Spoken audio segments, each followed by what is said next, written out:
为着买到这片1.5公顷的文旦园，为了这回政府要送到日本横滨办事处的湘西国庆酒会，特别提早采收400-500份的文旦，要来当做暗会伴手礼。加上后壁加之底下的包装，对农民来讲，因为伊的文旦已经连续3档外销，品质受肯定，这回成为伴手礼，嘛是一份荣耀。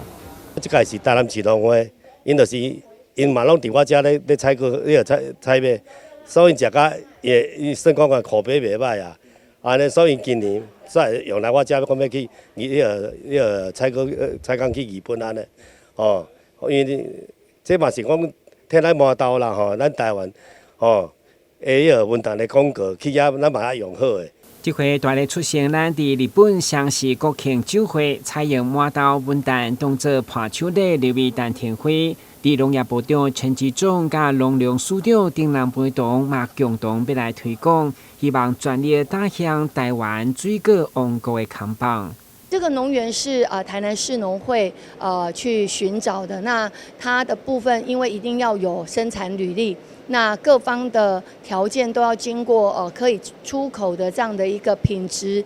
相关的认证所以我相信这是台南市农会用了很多的心力，而且要是现在能够收成的，所以有很多的原因就是说要怎么能够符合条件，然后时间。各方的问题都可以解决，才能变成是这一次我们成为日本限定版这个伴手礼的一个状况。所以我相信